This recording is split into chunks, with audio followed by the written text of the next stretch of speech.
In April 2024, local historian Patricia Williams was cataloging historical documents at the abandoned Lincoln Elementary School in Gary, Indiana, when she discovered a collection of school photographs that had been stored in a forgotten filing cabinet for nearly a century. The building, scheduled for demolition as part of urban renewal efforts, had served the community from 1895 until its closure in 1985. Among the photographs was a formal sibling portrait that immediately caught Williams' attention. The image, professionally mounted with the embossed mark of Brennan Studios, Gary, Indiana, was dated September 1930.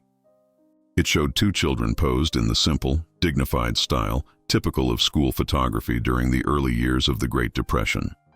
At first examination, the portrait appeared to be a conventional school photograph of two siblings from a working-class family. The older child, a boy appearing to be approximately 12 years old, stood behind his younger sister, who appeared to be about 8. Both children wore clean but simple clothing, typical of families managing to maintain respectability despite economic hardship. The boy displayed the serious expression common to formal photography of the period, with neatly combed hair and a white shirt that had been carefully pressed for the important occasion of school pictures. His posture was straight and dignified, reflecting the pride that working families took in their children's education even during difficult economic times. The younger sister sat primly in a small chair, wearing a modest dress with a simple collar and her hair arranged in neat braids tied with ribbon. Her posture was perfect, and she maintained the composed demeanor expected of well-behaved children during formal photography sessions. The photograph appeared to document a moment of normalcy and hope during the early months of the Great Depression, when many families were still maintaining optimism that economic conditions would improve and their children's futures would remain bright despite current hardships. However, as Williams examined the portrait more closely under better lighting, she noticed something disturbing about the younger girl's expression that would soon lead to one of the most heartbreaking discoveries about child welfare, family, desperation, and the hidden tragedies that had unfolded behind closed doors during America's worst economic crisis. When Williams brought the portrait back to her research office and examined it under professional lighting equipment, what she discovered was deeply unsettling. While the boy maintained the typical formal expression expected in school photographs, the younger girl's eyes told a completely different story. The girl's gaze showed unmistakable signs of fear and trauma that were completely inconsistent with the innocent school portrait setting.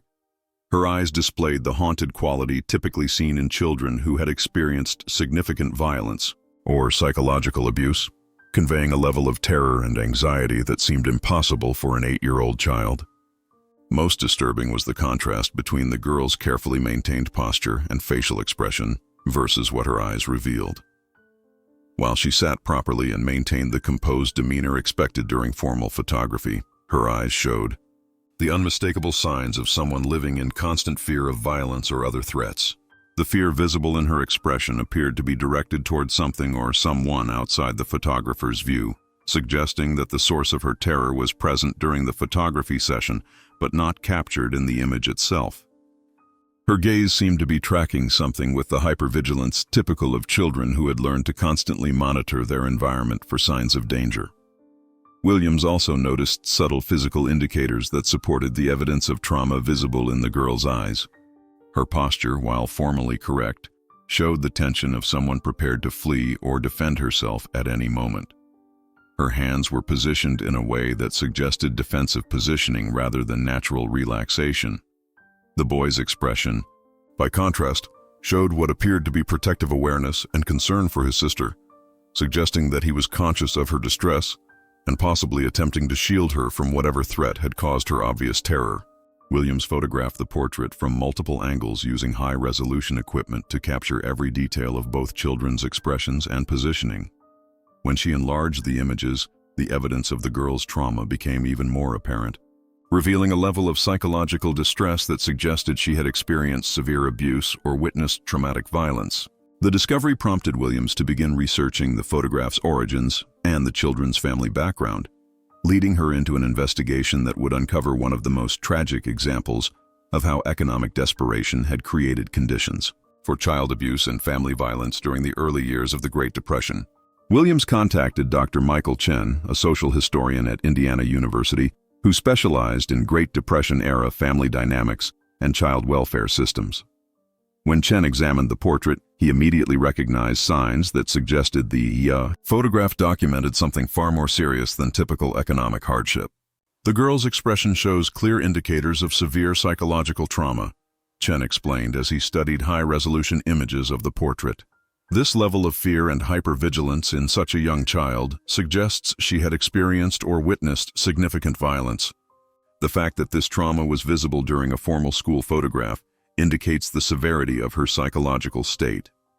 Chen's research had documented how the economic crisis of the early 1930s had created conditions that had significantly increased domestic violence, child abuse, and family breakdown throughout American communities. Unemployment, housing insecurity, and financial desperation had placed enormous stress on families, often resulting in violence directed toward the most vulnerable family members. The investigation began with attempting to identify the children and their family through Gary school records and local archives. Lincoln Elementary School had served a working-class community that had been particularly hard hit by the industrial collapse that had devastated the Midwest during the early years of the Depression. Chen contacted the Gary Historical Society, which maintained extensive records of local families and community organizations from the 1930s. The combination of the school location, the portrait date, and the apparent ages of the children suggested they could be identified through cross-referencing school enrollment records with family documentation. Initial research revealed that Gary had experienced catastrophic unemployment during 1930, as steel mills and manufacturing plants had closed or dramatically reduced their workforces. The community had been overwhelmed by poverty, homelessness, and social disruption that had strained all existing support systems. Local social service agencies had been completely overwhelmed by the scale of need, and many cases of domestic violence and child abuse had gone unreported or inadequately investigated due to lack of resources and personnel. The legal system had provided minimal protection for vulnerable children, particularly in cases where families were struggling with economic desperation. The investigation would soon reveal that the children in the portrait had been part of a family crisis that represented one of the most tragic examples of how economic collapse had created conditions for horrific abuse and the failure of social institutions to protect vulnerable children. After extensive research through Gary school records, local archives, and social service documentation, Chen and Williams identified the children as Robert Mitchell, age 12, and his sister Mary Mitchell, age 8, children of unemployed steelworker Frank Mitchell and his wife Catherine. The Mitchell family had been among thousands of Gary families devastated by the industrial collapse that had begun in 1929. Frank Mitchell had worked at the Gary Works steel mill for 15 years before being laid off in early 1930 as production had plummeted and the company had eliminated thousands of jobs. Family records revealed a tragic pattern of deterioration following Frank Mitchell's unemployment. Initial documentation showed a stable working-class family that had maintained a modest but comfortable home, with both children regularly attending school and participating in community activities. However, as Frank's unemployment had continued through 1930, family circumstances had become increasingly desperate. Church records showed that the family had sought assistance from multiple charitable organizations, while school documentation revealed that both children had begun missing classes due to what teachers had described as family difficulties. Most disturbing were reports filed by neighbors and community members expressing concern about violent disturbances at the Mitchell home. Police records from 1930 showed multiple calls about domestic violence, though few had resulted in arrests or formal charges due to the overwhelmed state of law enforcement during the economic crisis. Social service records revealed that Catherine Mitchell had sought help from women's organizations on several occasions, reporting that her husband had become increasingly violent as his unemployment had continued. However, available assistance had been limited, and women's shelters and protective services had been virtually non-existent in Gary during this period. The research revealed that Frank Mitchell had apparently focused his violence particularly on young Mary, whom he had blamed for the family's financial difficulties through the irrational thinking typical of desperate and psychologically disturbed individuals. Neighbors had reported hearing the child's screams and had witnessed her obvious injuries, but social institutions had provided no effective intervention. The school portrait had been taken during a brief period when Mary had returned to classes after an absence of several weeks, capturing a moment when the trauma she had experienced was still clearly visible in her expression, despite her attempt to maintain normal behavior during the photography session. As Chen and Williams delved deeper into Mitchell family records and contemporary documentation, they uncovered evidence of a family crisis that had escalated throughout late 1930 with tragic consequences. The school portrait had apparently documented Mary Mitchell during one of the last periods when she would be seen alive by community members. Police records from November 1930 showed that neighbors had called authorities multiple times reporting violent disturbances at the Mitchell home, including sounds of children screaming and what witnesses had described as terrible fighting. However, police response had been limited due to understaffing and the overwhelming number of similar calls throughout the community during the economic crisis. School records revealed that both Robert and Mary Mitchell had stopped attending classes in early November 1930, with teachers initially assuming the absences were related to family economic difficulties that were forcing many children to seek work or care for younger siblings while parents searched for employment. However, when the children failed to return to school for several weeks, concerned teachers had attempted to visit the Mitchell home. What they discovered had led to one of the most horrific child welfare cases in Gary's history.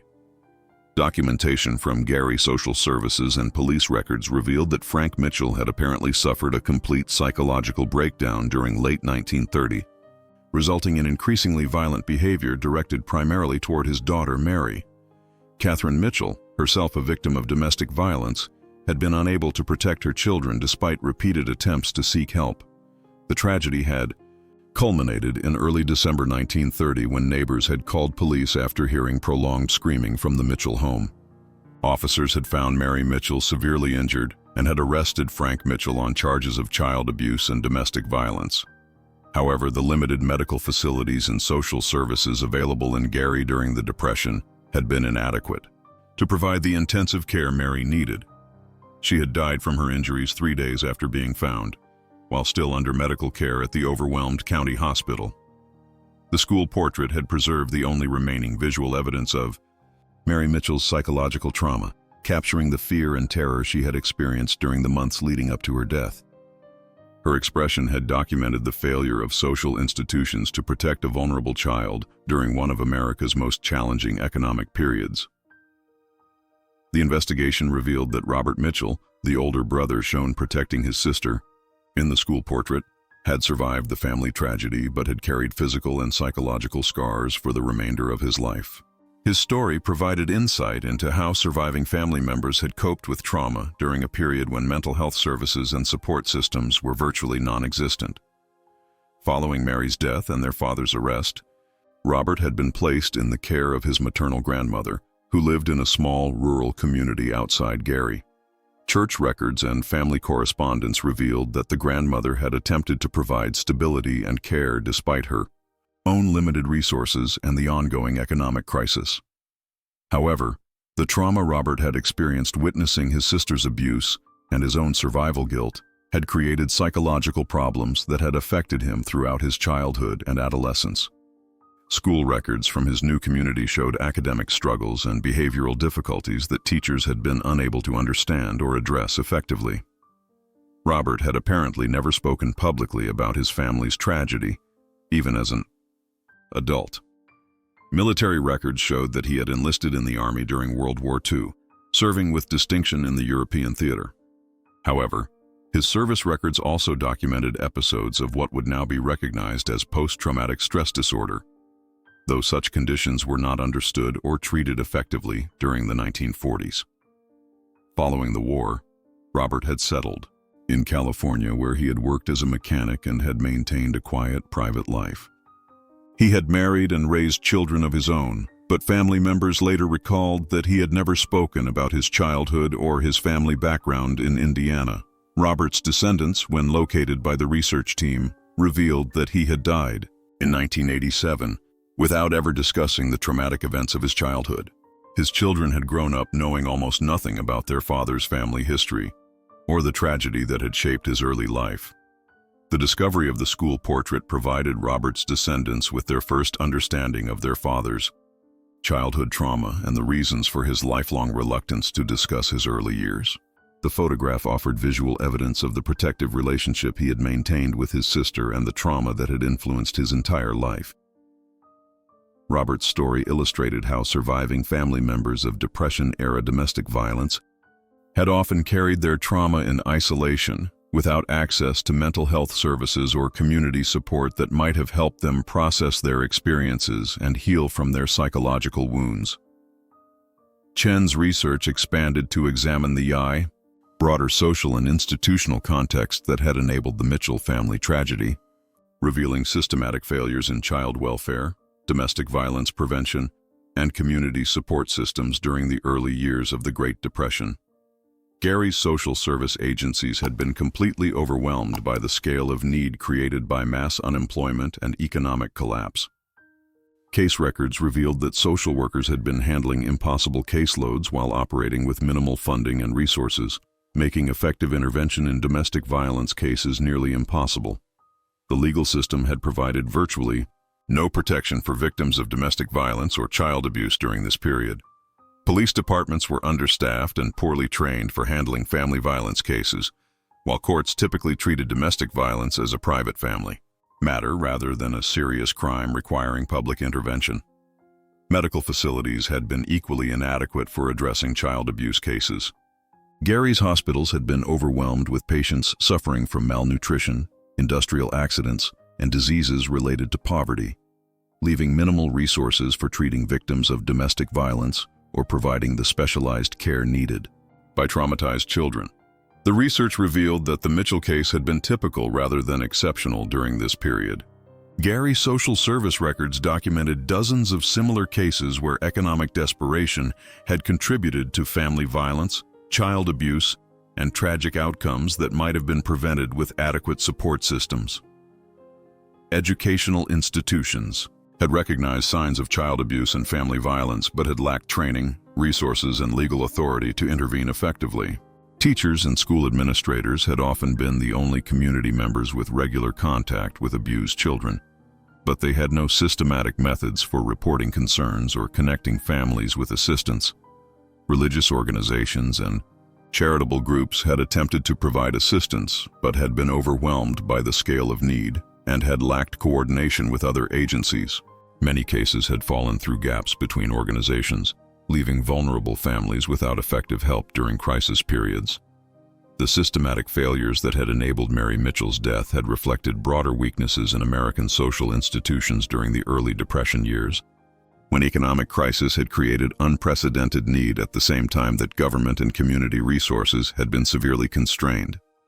The research revealed that Mary Mitchell's death had generated significant concern within Gary's community and had contributed to efforts to improve child welfare systems and domestic violence prevention, though these improvements had come too late to help the Mitchell family. Local newspapers had covered the case extensively, generating public outcry about the failure of social institutions to protect vulnerable children. Editorial coverage had called for increased funding for social services, improved police training for domestic violence cases, and better coordination between agencies responsible for child welfare. The tragedy had prompted several Gary churches to establish collaborative programs for assisting families experiencing economic and domestic crises. These programs had included emergency housing, food assistance, and counseling services that had represented early attempts to address domestic violence through community-based intervention. Women's organizations in Gary had used the Mitchell case to advocate for legal reforms that would provide better protection for victims of domestic violence and child abuse. Their advocacy had contributed to state legislation that had improved reporting requirements and had provided additional resources for social service agencies. The case had also influenced educational policy within Gary schools, leading to improved training for teachers to recognize signs of child abuse and better procedures for reporting concerns to appropriate authorities. These changes had represented some of the earliest systematic efforts to involve schools in child protection systems. However, the research revealed that these improvements had developed gradually and had not prevented similar tragedies from occurring during the remainder of the Depression period. Economic conditions had continued to create stress that had contributed to domestic violence, while social institutions had remained inadequate for addressing the full scale of need. The community response to Mary Mitchell's death had demonstrated both the potential for social change following tragedy and the limitations of reform efforts during periods of economic crisis when resources for social programs remained severely constrained. The school portrait that had preserved evidence of Mary's trauma had become an inadvertent catalyst for examining broader patterns of child welfare failures and community responses during one of America's most challenging economic periods. Following the comprehensive research that had revealed the tragic story behind the 1930 sibling portrait, Williams and Chen organized efforts to ensure that Mary Mitchell's story and the broader patterns of child welfare failures during the Great Depression received appropriate historical recognition and documentation. The Gary Historical Society organized an exhibition titled Hidden Tragedies: Child Welfare During the Great Depression, featuring the Mitchell sibling portrait alongside documents and artifacts that illustrated the systematic failures that had enabled domestic violence and child abuse during the economic crisis. Indiana University established the Mary Mitchell Memorial Archive for Depression-era child welfare research, housing documentation of similar cases throughout the Midwest and providing resources for researchers studying the intersection of economic crisis and family violence. The exhibition and archive attracted attention from social workers, child welfare advocates, and researchers studying historical patterns of domestic violence. The materials provided crucial documentation of how economic desperation had created conditions that had increased risks for vulnerable children. Contemporary child welfare organizations studied the Mitchell case and similar documentation to understand how economic stress had contributed to family violence and to develop better prevention and intervention strategies for families experiencing financial crisis. The research had also provided closure for Robert Mitchell's descendants, who had finally understood their father's childhood trauma and his lifelong reluctance to discuss his family background. They had established a small memorial scholarship for children from families experiencing domestic violence, continuing efforts to address problems that had claimed Mary's life. Educational materials based on the research were developed for training social workers, teachers, and law enforcement officers about recognizing signs of child abuse and the importance of coordinated community responses to domestic violence. The documentation had contributed to broader historical understanding of how the Great Depression had affected American families and had revealed previously overlooked connections between economic crisis and domestic violence that had influenced social policy development.